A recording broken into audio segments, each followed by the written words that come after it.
Drama serial कलंदर में आज की एपिसोड में तबरेज़ जाता है और जाकर सुंबल से माफ़ी मांग लेता है। वो सोचता है कि यही बात सही है कि उससे माफ़ी मांग ली जाए, क्योंकि जो आसाइश सहूलतें उसने मुझे दी हैं मुझे कोई नहीं दे सकता। वो जाता है तब सुंबल से माफ़ी मांगता है। सुंबल बड़ा खुश होती है, कहती है कि तुमने मुझसे माफ़ी मांग ली है, मुझे बड़ी खुशी हुई है और मैं अपनी शर्त भी जीत गई हूँ। जिस पे वो कहता है कौन सी शर्त? तो सुंबल कहती है कि दाइम ने मेरे साथ शर्त लगाई थी कि वो कभी तुम्हें नहीं मनाएगा, क्योंकि तुम जैसी कास्ट के लोग होते हैं ना, इन लोगों को ये अपनी बीवियों को मनाते मनते नहीं है, बल्कि उनको मनाना अपनी तौहीन समझते हैं, इसलिए वो तुम्हें कभी भी नहीं मनाएगा।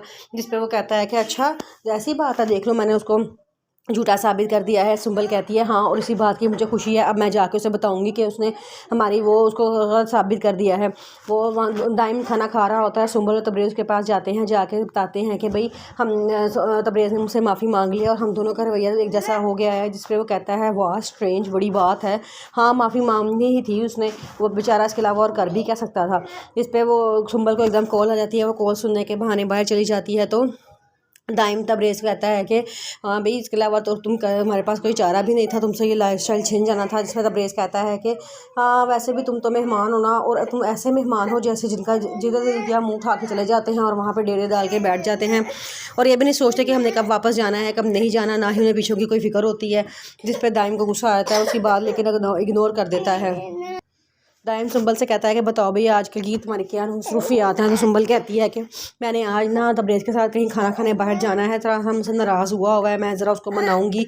तो उसमें तबरेज़ कहता है, वो दाइम कहता है कि तुम मनाओगी किसी को? सुंबल तुम्हें ज़िंदगी में तुम्हें लोग मनाते हैं और आज तुम मुझसे मना रहे हो। वो कहती है कि स्ट्रेंज है ना, देखो कैसा मैं इंसान शादी के बाद कितना बदल जाता है, और देखो मैं भी किस तरह बदल गई हूँ।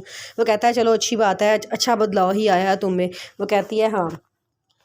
तबरेज़ के घर वाले सारे बड़ी पैकिंग कर रहे होते हैं, तैयारी कर रहे होते हैं। और इरफान आता है और पूछता है कि आप लोग कहाँ जा रहे हैं। तो वो बताते हैं कि हमें तबरेज़ ने अर्जेंट कॉल करके बुलाया है कि आ जाओ, तो हम उसे मिलने के लिए जा रहे हैं।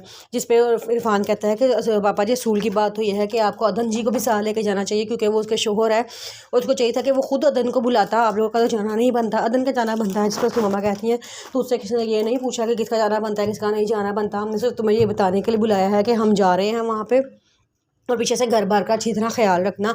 हम मदन के हवाले करके नहीं जा रहे, हम तुम्हारे हवाले कर करके जा रहे हैं। सारे ताले खुले हुए हैं, कहीं जगह पे मैंने ताला नहीं लगाया, सिर्फ इसलिए कि तुम यहाँ पे होगे हिफाजत करोगे, तुमने सब हर चीज़ की हिफाजत करनी है। वो कहता है अच्छा चलें ठीक है।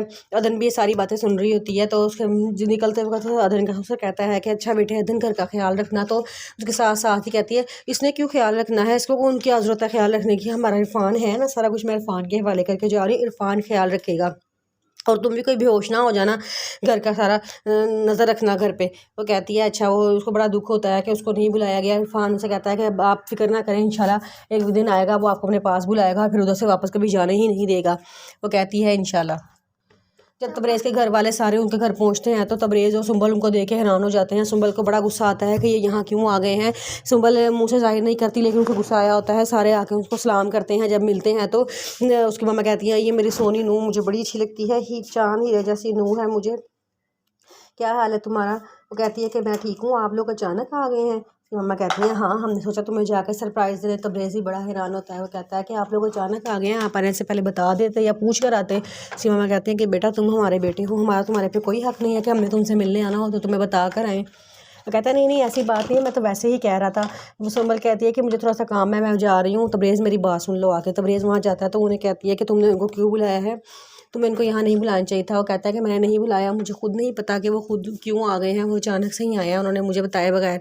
तो कहती है अच्छा खैर उनसे को चलो जाए वापस। कहता है मैं अपने माँ बाप को कैसे कह दूँगी वापस जाओ। कहती है मुझे नहीं पता कैसे कहना है कैसे नहीं कहना, लेकिन तुमने उन्हें कहना है कि वो जाएँ।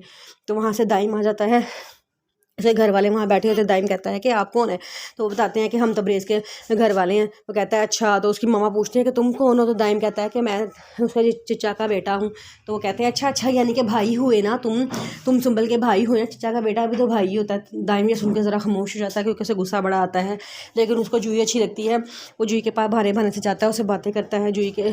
तो तबरेज़ देख लेता है, तबरेज़ जूही को डांट के अंदर भिजवा देता है और कहता है कि तुम यहाँ पे क्यों खड़ी हुई हो, चलो अंदर। जूही कहती है भाई मैं तो वैसे ही बात कर रही थी। तो कहता है कि तुम क्यों बात करने के लिए यहाँ पे आई हो, चलो जाओ अंदर। उसको डांट के अंदर भेज देता है।